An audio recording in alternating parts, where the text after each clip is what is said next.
He has secured All India rank 23 this year, and he was also a part of Smash Mains program. Now he's someone who just did not clear the exam but has mastered it repeatedly because he is a 5-time ranker. So basically this raises a very fundamental question: why there are some people who are able to clear all the stages of the exam multiple times while others are struggling at different stages. Getting into the list for the 5 time is not a stroke of luck. There has to be some blueprint, process, some kind of system behind it, which today Genu is going to reveal in front of you. So, and this is one mistake which I've seen many aspirants make, like because people are more focused on clearing the prelims that they don't focus on mains. So I actually sat down and tried to analyze like what's going wrong. So that's where I realized that I had all the content, but I was lacking in execution. I was lacking in the answer writing practice. As you can see, I've gotten good scores like 105 plus in each and every attempt. So I'll broadly sum up prelims preparation under 3 pillars, which is the preparation, practice, and mindset. Hello everyone. Today we have Genu Sri Jaswanth Chandra. He has secured All India rank 23 this year, and he was also a part of Smash Mains program. Now he's someone who just did not clear the exam but has mastered it repeatedly because he is a 5-time ranker. Overall, he has given all his attempts. He has cleared 6 prelims. He has cleared 5 mains, and he has also cleared 5 interview as well. And he was in the list for the 5 times. And in all his prelims attempts, he has scored more than 105 marks, which is a big thing. And also he has cleared the forest cutoff as well in all his prelims attempts. And in mains, he has also cleared the cutoff with good margin every time he clears the mains. Now, getting into the list for the 5 time is not a stroke of luck. There has to be some blueprint, process, some kind of system behind it, which today Genu is going to reveal in front of you, right? And every one of you knows that the success rate in UPSC exam is what? 0.1%, right? And among these successful candidates, 25% are what? The repeat rankers this year. अगर आपने list देखी होगी और data देखा होगा तो among 958 people who cleared the exam, 239 were the repeat rankers, right? That is amounts to 25%, यानी कि 1 is the ranker among 4 selected candidates.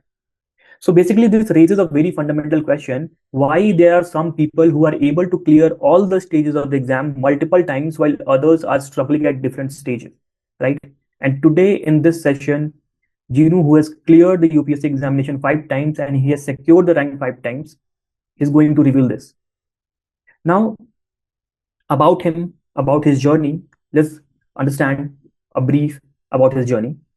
He gave his first attempt in 2020 और उसके बाद लगातार he's been giving attempts. In the first attempt, he cleared the prelims with good margin, but he could not clear the mains. And after, if you can see, 2021, 22, 23, 24, 25 तक में, he is clearing the exam continuously. For example, अगर आप देखोगे तो in 2021 he cleared with 314 rank.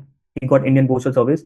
Again, अगले साल reserve list में आता है and he got IRMS. Again, in that year only, he cleared Indian Forest Service as well with AIR 51, rank 51, right? Again, in 2023, he got IPS by rank 162. Again, in 2024, he secured rank 392 in UPSC CSE, and this year he has secured rank 23 and he is all set to join IAS. और अगर मैं आपको इसकी marksheet दिखा पाऊँ, the current marksheet, if you see his marks here, अगर आप देख पा रहे हो तो, now if you can see his marks here, in all the papers he has secured decent marks. कहीं भी आप देखोगे he is not going below average, and in optional he has secured exceptionally high marks, that is 300 plus marks, right? Which has helped him in getting a top 25 rank. So without further delay, I'll hand over this webinar to Genu. So over to you, G. Thank you, sir, for the lovely introduction, and thank you to Civilsdaily team for providing this platform. So as sir said, this examination definitely has its own challenges, but there are some people who have been able to clear it repeatedly. Like I have also seen many of my IPS batchmates who have cleared it again. So in this session, I'll just try to put forward what worked for me. Of course, it's going to be personalized for everyone, but definitely there will be some nuggets of my experience which might be useful to you. So moving on, sir, can you have the next slide? Yeah, so as sir narrated in the journey, so my journey began in 2020. That attempt, I was actually working a full-time job at Samsung, and I gave my first attempt alongside the job. So I did clear prelims with an exceptional margin. Like I scored around, I think, 118 in that attempt. But then I didn't do any of mains preparation after that. Like I have started preparing for mains after the prelims is over. So in just a gap of 3 months, it was almost impossible to cover the entire optional plus GS mains. So as a result, that in that attempt, actually, I was like quite far away from the mains cutoff. So, and this is one mistake which I've seen many aspirants make, like because people are more focused on clearing the prelims that they don't focus on mains. So first thing first, whenever you're strategizing, whenever you're giving planning for the next attempt, make sure that it's not just one stage that you have to clear. Make sure that you plan for all the stages, because once you start the cycle, there's no going back. Once you clear the prelims, then there are only like hardly 2-3 months for mains. Then there's an interview. So always make sure that prelims and mains preparation should go hand in hand. At least don't neglect it till the end. One more thing, actually faced in that attempt, the issue I faced in that attempt was my mains preparation strategy was also not quite set. Like because I didn't have time, everything was just ad hoc.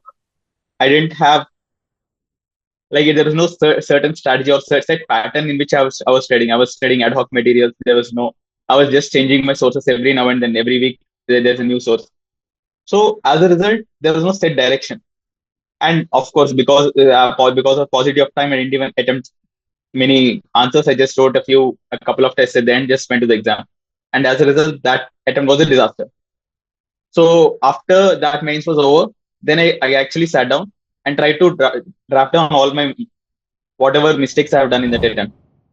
So I came to a few conclusions, and then from around February, March, again started preparing for the next attempt. But this attempt, I didn't do the mistake that which I've done in my previous attempts. So compared to this one, because I already got an exception score in prelims, I gave relatively less time to my prelims from the next attempt. But for the second attempt, I properly prepared mains. So for this, the first one is for having a well-defined main strategy. So I made sure that all the repeated topics, whichever are the repeated topics, I made sure that I have enough fodder points for each and every one of them. Whatever the repeat topics, whichever are topics are mostly in use, I made sure that I shouldn't fall short of content in any of the questions. So that is one thing when it comes to the main strategy. And also with respect to the note making, with respect to mains, I mostly use ready-made materials. Again, this is an aspect of preparation which I made, which a decision which I consciously took. So you need to see whether it works for you or not. I was pretty much comfortable reading from the direct source whichever I was studying. I just used to take some points whichever are important from that topic and I used to directly revise from them. So with respect to note making, that is a call you have to take, like because that's always a cost. Yes, definitely having notes helps us revise in the last minute, but also it also has an opportunity cost of time of making the notes. So again, I'm not saying that not to make notes, but you need to take a conscious decision based on your style of preparation, like whichever you're comfortable. Like don't blindly follow any topper. See what works for you. Try out different strategies and then follow it. So in that attempt, so by the time prelims came over, I was almost have consolidated my mains preparation. Because of COVID, I think it happened in October prelims in 2021, and I could actually by that time, by I think August, I had a reasonable hold on the mains preparation along with the optional. So then in the month of September, I shifted to prelims preparation. I prepared for 1 month and I could clear it. And in those 2-3 months as well, I could revise everything and I did it. But again, there was a mistake which I did. So in the 2021 attempt and the 22 attempt, I had reasonably good content. In fact, when I compared with other Toko copies, my content was reasonably good. But still, I fell short of the required mark. I was scoring around 400 in GS, which is just a decent score, but there was scope for much more. So then after 2020 attempt, when I was out of the main list, I got into the reserve list later. So I actually sat down and tried to analyze like what's going wrong. So that's where I realized that okay, there I had all the content, but I was lacking in execution. I was lacking in the answer writing practice because I mean it is exhaustive. I mean it's exhaustive, pretty much tiring, like or writing all long main tests and also I thought I always focused on content, thinking that if I had the content, I would be able to write good answers. But there's a fundamental mistake in that approach, which is that in exam like UPSC mains, no matter how much you study, you will never have full content for all the questions, all the 20 questions. Previously, in my 21 and 22 attempts, when I used to, if I write any test, I wrote very few tests. If there is, I couldn't answer some questions. I used to think that, okay, there's lacking in my content or preparation. So I used to go and revise them back again. But later on, I realized that even the toppers, like even if you see the topper copies which are available on various websites, there are, every topper has some questions which they don't have any idea. And they're just cooking some answers up with the limited content they have. So that is a skill that needs to be acquired. And to acquire that skill, you need to write more answers. So once you write answers, only then you'll be able to have the limited content, whichever you have, and then convert it into at least a decent looking answer. So that's one thing I have fixed in my 23 attempt. And that's when my score has improved from 400 to around 420. And that has remained consistent in my 3 attempts. So, so I'll just briefly come to the strategy that I have overall of how I answered questions.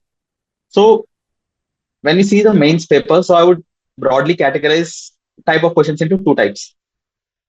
One question is one type of questions are the standard questions, which you'll mostly get from PYQ, say questions on food processing, PDS, agriculture, and such similar topics, which are relatively easier to answer. Like most of us would have prepared. Every serious aspirant would have had enough points on that. So we would be writing questions. We would have enough content. But in that sort of question, in those questions, the problem is everyone has good content. Everyone has reasonably good content. Everyone can fill the 2 or 3 pages completely. Everyone has adequate number of points. So now in those type of questions, where we will truly shine is to make the answer exceptional. So in those type of questions, what we need to do is, what is that edge? Like after writing an answer, you need to analyze what gives me that particular edge in those standard questions, which makes my answer stand out from the other aspirants who are also writing good answers. So for example, in a topic like food processing, so I had like 5-6 best practices and case studies. So in the way forward, I had like 1 or 2 committees, and then I used to draw a semicircular sun type diagram and used to dump like 4 or 5 case studies in very limited space, each just in one line. So this is something that not many aspirants do. Maybe they'll write 1 or 2 case studies, but definitely not 4 or 5. So in using these techniques or using some micro diagrams. So for example, if definitely every year there's a question on digital divide or internet e-governance, every year there's a question. So whenever there's a question on digital, I had a stat, remember, like India had like 574 million users, internet users in 2020, like around 756 million users in 22 or 23. And it's projected to reach 900 million users by 25 or 26. So these 3 stats, I summarize them in a bar graph. So 2020, the bar graph 574, 2022, 756, and 25, 900 internet users in million. So that's a very small micro diagram, which takes up very limited space, but that can be reused again and again. I mean, it will definitely going to be used in at least one of the papers, surely. And that will give me an edge which others are not writing. So this is the first type of questions, how I approach it, which are standard questions. I need to work on making my answer exceptional. That's the second type of questions are the abstract questions. Now, these are the questions which, I mean, even toppers don't have an idea. Trust me when I say this. I have given 5 minutes. I have known many rankers, and for every candidate, in any tough paper, there are 7-8 questions in which they're not very comfortable answering it. Like in some of the questions, we don't even understand like what is the exactly demand of the question in such a limited time where we have only hardly a minute to think. So in those questions, you need to focus on you need to focus on improving your recall value using your limited content and using certain keywords. You need to cook up a decent answer. The goal here is not to get exceptional marks in those questions. We cannot. But the thing is, at least getting decent marks, like out of 10, maybe at least 3 marks. So that we stay alive in the competition. And once we get those questions which are good at, we can have pretty good scoring, which above like 5 out of 10 or kind of scoring. So that will cover up for that. Now, how do we approach these kind of questions? For these kind of questions, it just boils down to answer writing practice. Because no matter how much brainstorming you do, no matter how much you think about the questions, you will be writing with limited content. You need certain keywords, and that only comes with practice. That comfort of using like the actual language which the UPSC examiner expects. Those things and getting comfortable with the language used in the question paper. So that comes with only with practice. So this is where hard answer writing practice has no substitute. Like you can have daily answer writing practice, but also make sure that you write tests and all. So this is the thing that I fixed in my 23 attempt. And from 23, 24, 25, at least written 10 tests, going into 10, 12 tests, going into the mains exam. So that's what I have, right? So I just have a couple of questions here. So I'll just try to, each from each category. So I'll just try to sum it up, like how I have approached this. So the first question is, if you see, discuss the salient features of Harappan architecture. Now, when we see these kind of questions, or when we answer these kind of questions in the test series, we feel pretty happy. We feel we have done a good job. But as I said, everyone does a good job. So now, how do we focus on making this answer exceptional? So maybe in this question, when we talk about the Harappan architecture, so first we'll start with the introduction. We'll have maybe you can write the Harappan time period and maybe cities. Also, you can add a small micro diagram on the left showing the Harappan cities, just a diagram of North India, maybe small one, showing Harappa, Mohenjo-daro, and maybe Lothal or Dorvera. So now that gives a slight edge. Now coming to the features of Harappan architecture. Now definitely we all know the features of it, like be it the grid planning, the drainage, grid granaries, and all of the points. Now for this, we can also, one thing we can see is, instead of writing the 10 points together, we can work on subcategorization of the points. We can divide the points into different categories so that there is an increased chance there of step marking in these questions. So when we say discuss the salient features, so maybe one subheading we can have regarding the houses. So in those we can have the points like the materials used were from like locally available materials in Lothal, etc. The standardized shape of brick making. In some of the floors had like couple of floors, houses having private wells, houses having their private washroom, the style of like doors or windows. So all these points you can discuss in that subcategory.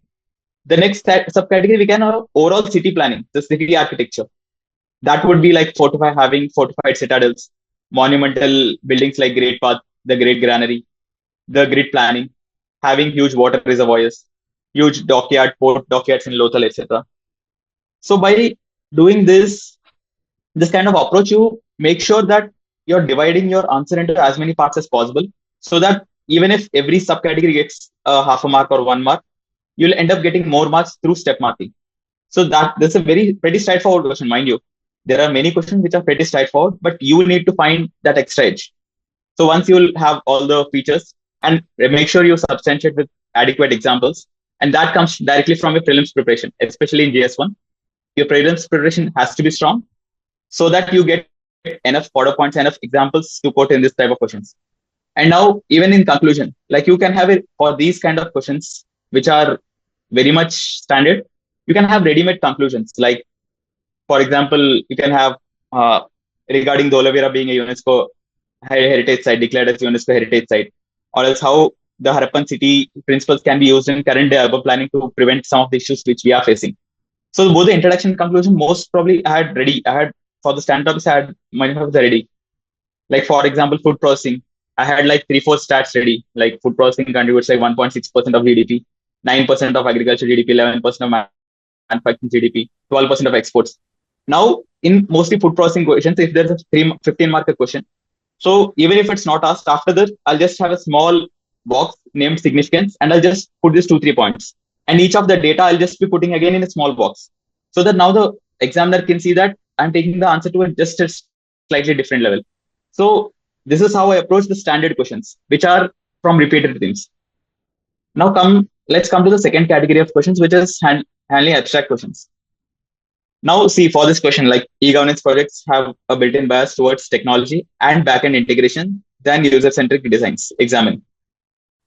I mean, it's not easy. This question, it seems very intuitive, but when you actually sit down and write, it's not easy to find so many points. You're not that much comfortable, because we are generally used to writing like the pitfalls of e-governance, the significance of e-governance, those kind of questions we are pretty straightforward. So now the challenge arises, how do we use the already content and all the examples we have in handling these questions? So now, as I said, like for e-governance, I had a like stat like e-governance index. There is one index which ranks India in e-governance. or you can also quote the data about how internet usage is increasing in India and e-governance provides an opportunity. So this kind of introduction you can have. Next, if possible, you can divide into other two parts, like how it's focused on technology and backend integration, or else you can have a single subheading for both of them. Now the routine points follow, like how the issues follow the same issues which we write in e-governance. You just need to tailor them towards this question. Like for example, in these questions we'll be writing points like accessibility issues and all, like vernacular issues, absence of vernacular languages, the digital divide, digital literacy, the pitfalls of e-governance. So now the points will be the same, the content will be the same, but we need to ensure that we need use the keywords in the question, like technology and backend integration. So try to link every point, take every point and try to link at least maybe one of 2 3 points to this keyword, so that the examiner feels that we are addressing the demand of the question directly rather than writing what we know.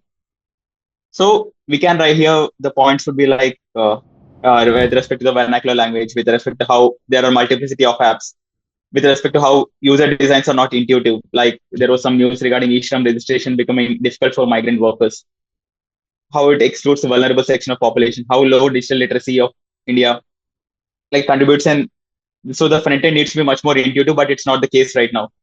So all these questions you need. Then again, then it comes to the examine part, because the keyword is examine. You also need to have a category, have a heading where you also oppose the point of view of the question. So in that, you can try to have like when you say e-governance, the examples we remember are Umang, DigiLocker, DigiYatra. So now from those points, generate some, using those examples, generate the points. Like, okay, there is some, how a government is working on making it pretty seamless. Example, Umang. So there are some which I have written like critical acclaim for different sections and pretty intuitive to use. Like DigiYatra, the registration just takes literally a few minutes. So and apps like Arogya Setu, which have been widely used by all the sections of population during COVID. So using these examples, generate a point and then quote these as the examples. Now coming to the again in this points again, just so again the conclusion, like you can have a small way forward about the solution, and that is again a ready-made one, because is that e-governance is a pretty standard topic. I can have a couple of case studies. I can quote second ARC which said like with respect to having private sector participation in e-governance, or having a proper legal framework for e-governance. So these are again ready-made points. So now using the limited content I've put up a decent looking answer, which is not the best answer, but it's a reasonably good answer so that I stay alive in the competition. So these are both categories of questions which I have tried to handle. So yes, next. So that broadly sums up my mains preparation. So we'll now, one more thing I feel which has been contributed to my immediate success is prelims being a strong point. I myself have seen many rankers who have cleared mains, who have got a rank, but have fumbled in prelims in the next attempt.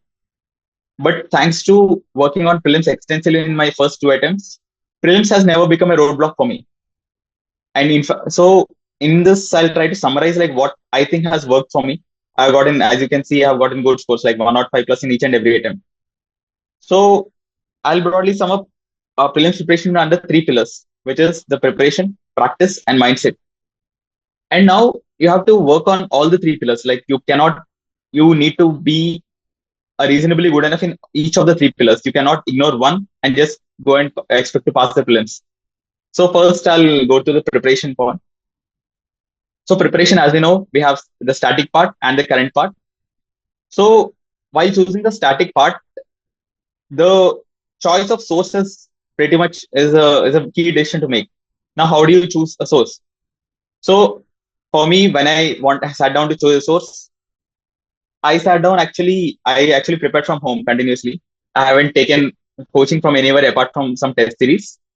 So when I sat down to identify my sources, I used to go through Telegram channels of different toppers. So like what are the sources that are repeatedly being recommended by various toppers? And then I used to go and compare. I used to shortlist a few of them, maybe a 2 3 of them, and just actually go and study a bit, like overall skim through it, like how extensive is the coverage. And now how do you know whether the source is good enough? That guidance you would get from PYQs. So because there are many sources in the market, but many of the sources have a lot of which are it's like they are not actually required for that such care level of depth is not actually required for the UPSC examination. So when we actually go and look through the keep going through the PYQs of the previous years, we get a slowly get a fair idea of what level of questions UPSC is expecting. So once we get an idea, so then one we would be able to choose our sources in a better manner, and second, even while studying those sources, we also know what to study and more importantly what not to study. So it helps us in becoming selective in our preparation. And once we know what not to study, we can just focus on that on the limited part which we study, and we can keep on revising it. And that's how you actually become pretty strong in your static. So I'm not going to the sources and all, like, because each one of us can have different sources from where we study. But make sure your source needs to be comprehensive enough. But again, it should be too big that you can't end up revising it. Now coming to the current affairs. So especially with respect to current affairs, I mean, generally people suggest reading the newspaper and all. I have completely skipped reading newspaper during my preparation. I only read newspaper during the couple of months before the interview.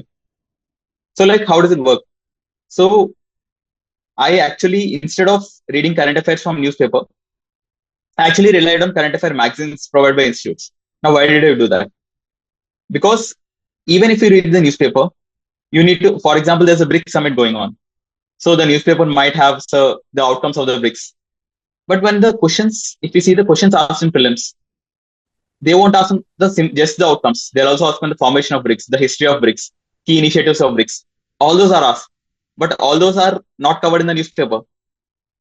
And also, if we sit down to write notes from that, we actually write down what are the outcomes. Then we go and Google or chat GPT with respect to various aspects of BRICS. So that's exactly the material which is being provided by the institutes. So why do you want to reinvent the wheel? And why do you want to work hard on and produce the same work which is already being done? So I just completely skipped reading newspaper. I would say maybe if you want to study for the language or to improve your language skills for the essay paper, you can read newspaper. Or else, personally, I found pretty low utility for newspaper for prelims and mains. So I completely relied on institutes. But again, there is a word of caution here, because most of the magazines I've seen, they have like 10% of what is required and 90% of trash. And again, because they have certain targets on how extensive a magazine should be or how many pages they should cover. But honestly, that's the reason. Again, you need to keep going through the PYQs. You need to keep, whenever in fit, and just keep going through the PYQs so that you get a feel of the examination. You get a feel of how in depth like UPSC asks questions. So, for example, there's a question called like reverse triangle position in I think 2020 or 21. The word reverse triangle position is associated with the answer is IMF. But if you see the coaching magazines, most of them during that time, they used to have like 2-3 pages on reverse triangle position, all the technical details and all, which are not necessary. So that is the word of caution you need to exercise. You need to keep getting better at identifying to what depth you need to study, what to study, and what not to study. But at the same time, make sure you are pretty much strong in static, because with each and every year passing every year, current affairs are becoming more and more unpredictable. So the static part is the base on which you can rely and get a good score. The current affairs just provides you the extra edge, but your base always comes from the static. So now I'll go to the second pillar of my preparation, which is practice. So in the practice, so first one is the test series.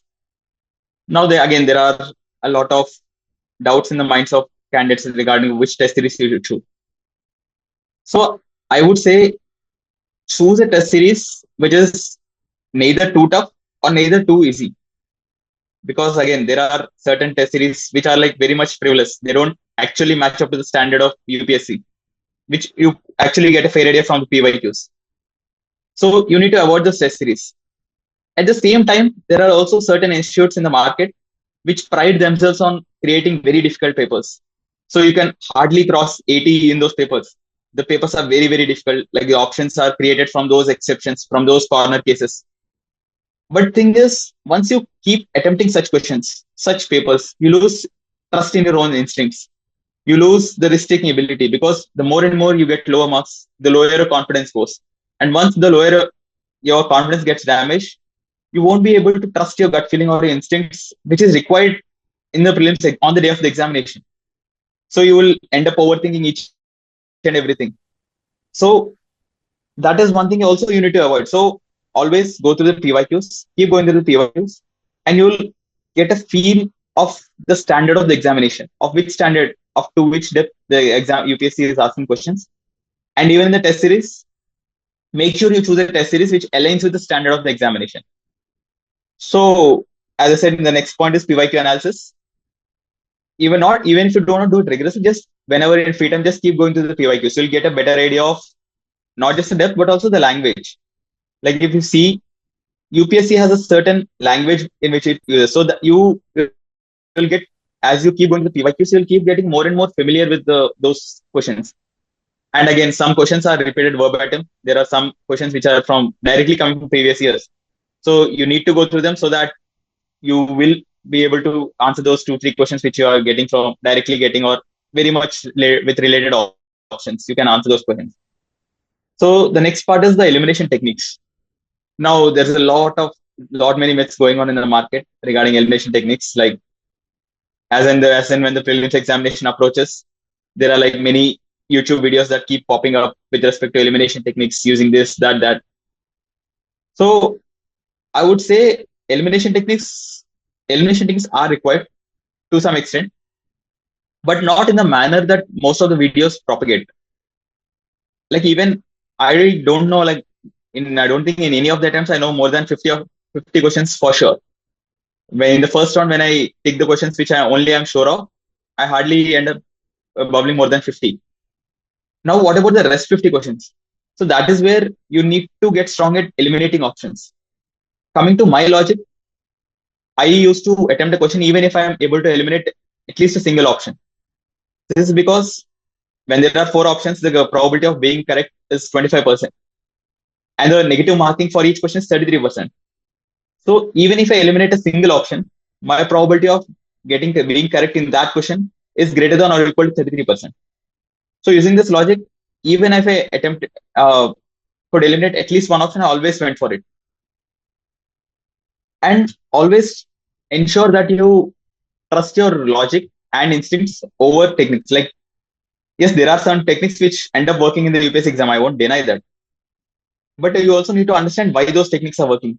Like why there are some videos which explain like why a certain option is placed that way. You can actually decipher based on that. Okay, why the examiner might have given this option. So understand the logic behind the technique. Like don't go blindly behind techniques like, okay, if there is a fact in the question, it will be always wrong. In SND questions, it will always be all of the above. Like don't go blindly for the techniques.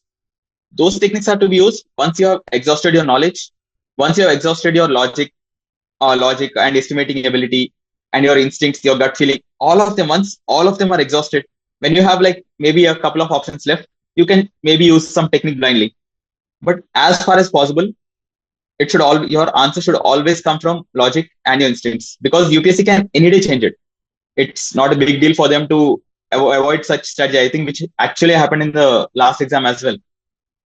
So make sure that you don't blindly rely on techniques. Yes, those you can use it when you have like a couple of options left and you don't know which one to go for. You can use such techniques, but use them with caution.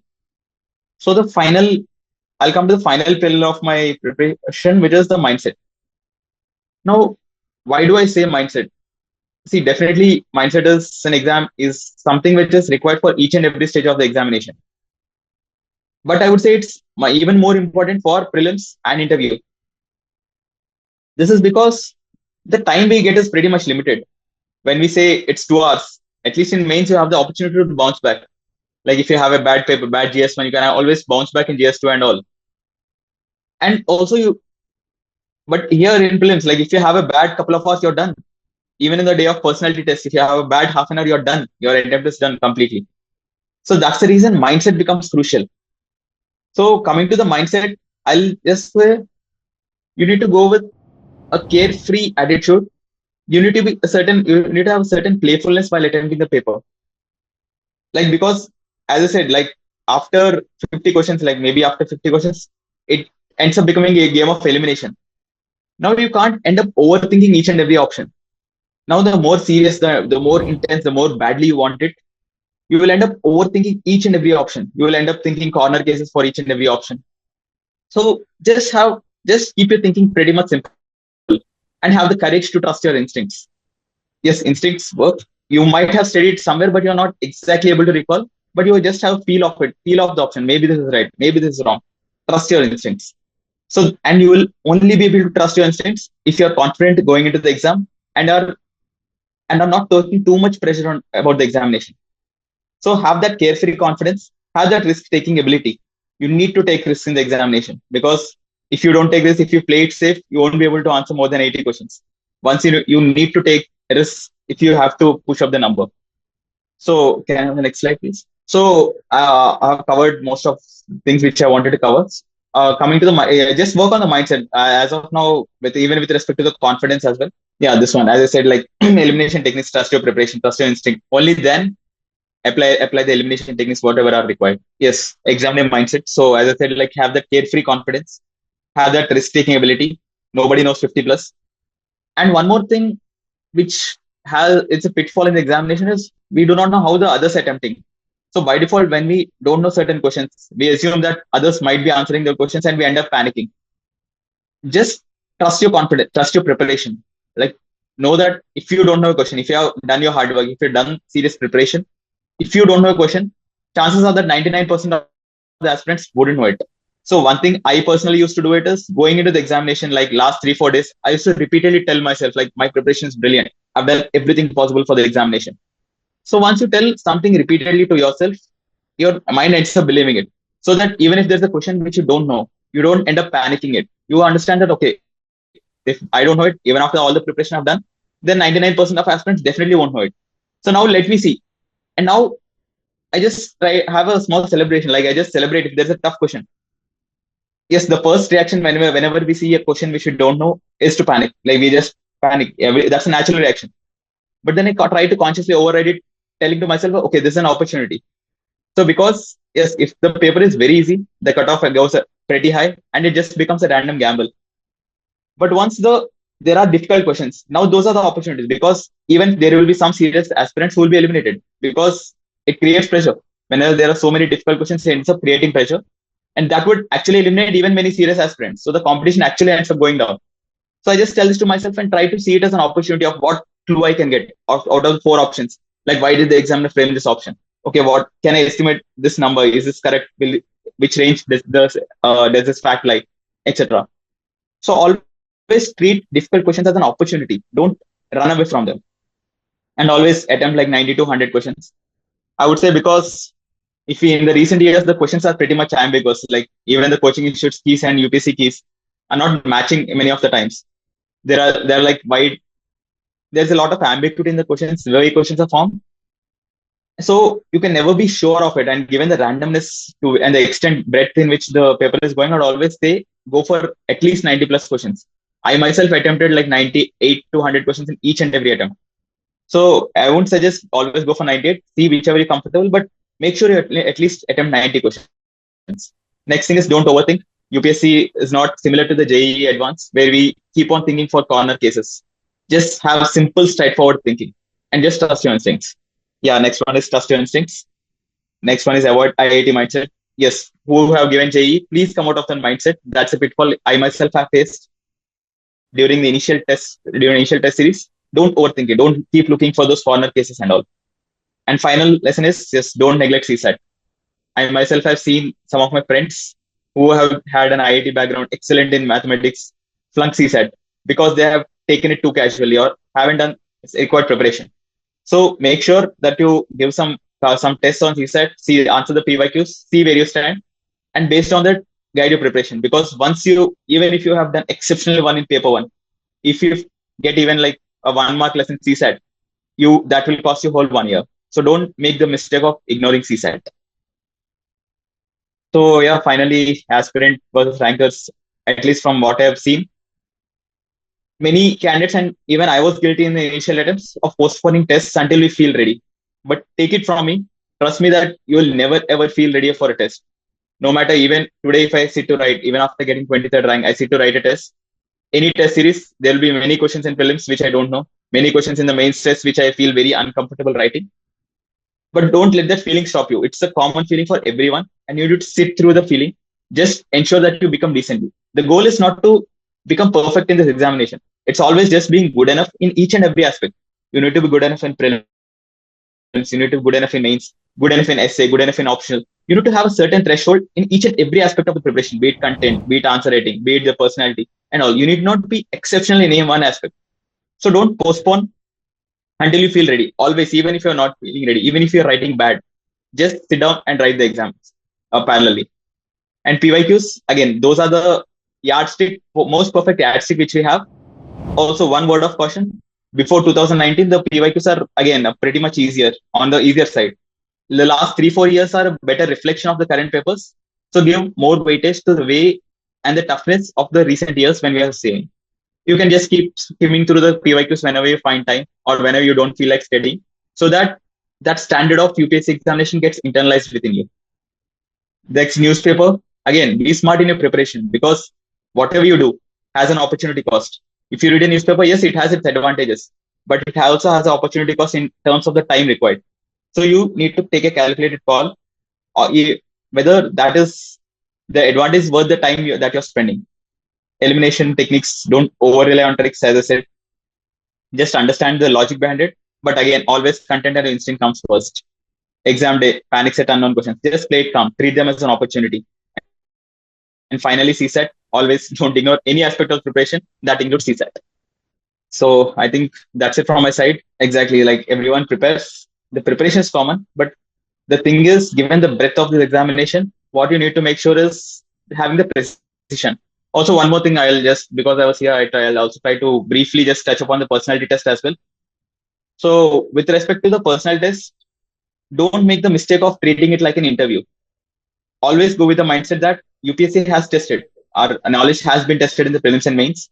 Now they just want to see if the person sitting in front of them is fit enough to be an officer, is fit enough to lead a district as a district collector.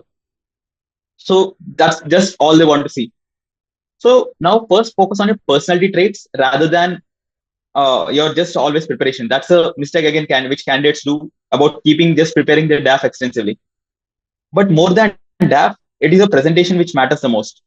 So make sure that you work on your personality. Like don't think you can get don't bluff if you don't know, like, because the combined experience of the board in front of us, like, that is like number like 100+ years. So there's no point, like, there's almost 150 years of career experience sitting in front of us. So there's no point trying to bluff anyone.